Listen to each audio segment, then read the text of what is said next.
3 dias depois do ataque a Hiroshima, a segunda bomba atômica foi jogada sobre Nagasaki. Era o fim da Segunda Guerra Mundial. Hoje, na série especial, a equipe do Jornal da Record visita a cidade que não se cansa de homenagear as vítimas do passado e pedir paz para o futuro.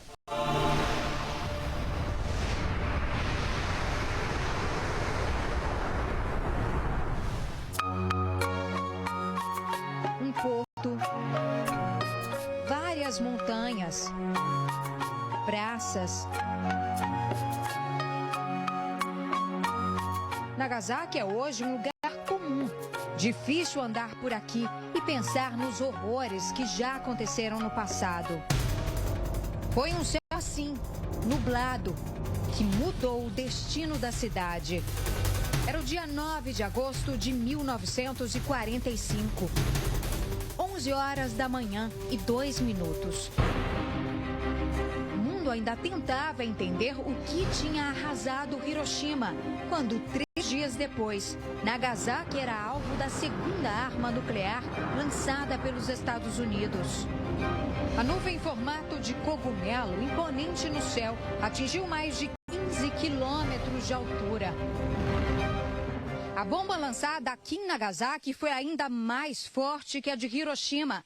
Mas cercada por montanhas, a devastação da cidade foi menor, mais limitada. Nagasaki não era o alvo inicial dos americanos. Eles sabiam que a geografia da cidade diminuía o poder de destruição da bomba.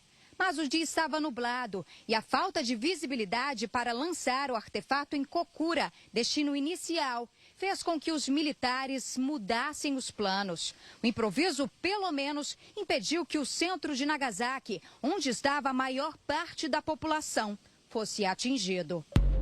Estas imagens mostram o estrago nas duas cidades. Do lado esquerdo, Hiroshima, mais plana, foi devastada de forma circular a partir do epicentro. Do direito, Nagasaki. O terreno montanhoso fez com que o estrago fosse reduzido. A gente tinha ouvido falar do ataque a Hiroshima e estávamos assustados. Não conseguíamos entender direito o que tinha acontecido, mas nunca imaginamos que a história fosse se repetir e que a gente também fosse ser atingido. Eu achei que ia morrer. Kazuo Maruto tinha 13 anos e estava a pouco mais de 1 quilômetro de distância do local onde a bomba caiu.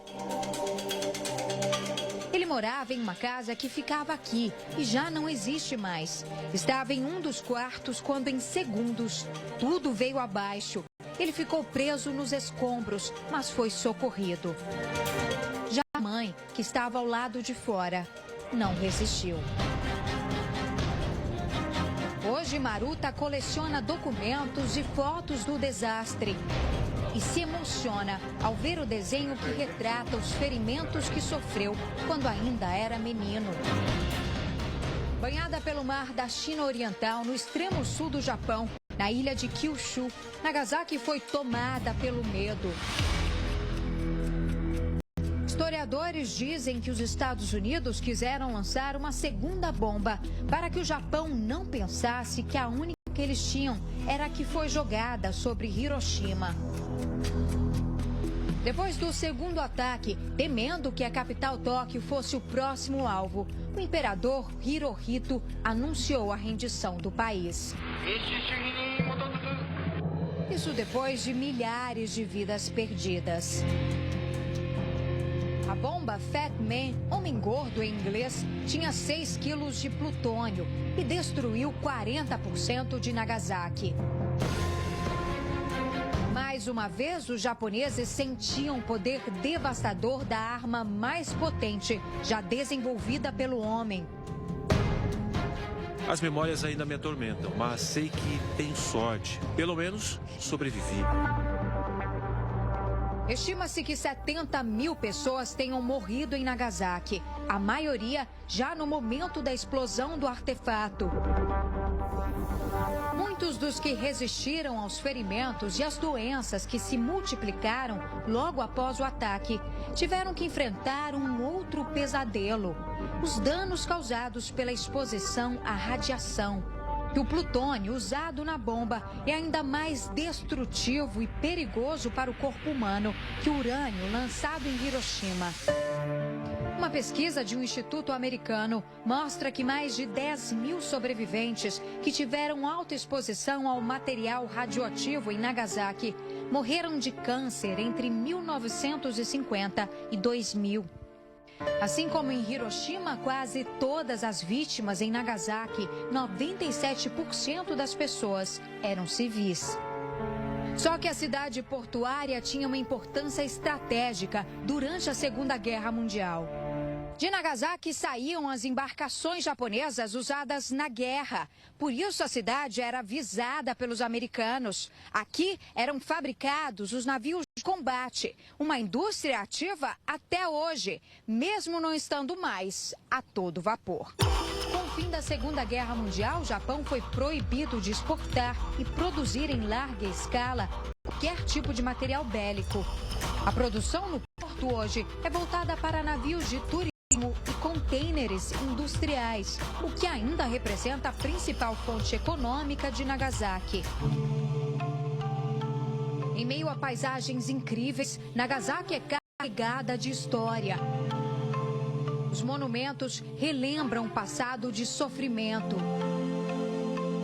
Este é o ponto onde a bomba caiu em Nagasaki, o Marco Zero. E assim como em Hiroshima, ela explodiu antes de chegar ao solo, a 500 metros de altura. Até hoje, pessoas visitam o local e prestam suas homenagens. E bem aqui atrás de mim, as ruínas do único prédio próximo ao epicentro, que não virou pó com a explosão. Sachiko Matsuo lembra bem do cenário de destruição. Uma semana depois, a cidade continuava a pegar fogo. Doía demais ver tudo destruído. E o medo continuava, porque muitos aviões ainda sobrevoavam Nagasaki. Ao olhar as poucas fotos antigas que sobraram, um sentimento de tristeza pelas colegas de escola. Quase metade perdeu a vida por causa da bomba. No poema que fez em homenagem às amigas, ela lembra com pesar das flores Rosuki que cresceram na cidade após o ataque. Um adeus àqueles que perderam suas vidas. A senhora Matsuo estava a menos de 1,5 km do local da explosão. Até hoje, sofre por causa dos ferimentos que teve pelo corpo. Mas a pior das cicatrizes, segundo ela, é lidar com a perda dos familiares. 2 irmãos, uma irmã, o pai, 3 tias. Todos se foram. Por isso acho importante contar a minha história, para mostrar que essas armas só trazem dor. Filhos que perderam seus pais, pais que perderam seus filhos. Um monumento construído em memória aos 50 anos da bomba é uma homenagem a esses laços interrompidos pelo massacre. Quem visita o local se emociona. E o mesmo apelo parece ecoar no coração de todos. Sem mais guerra.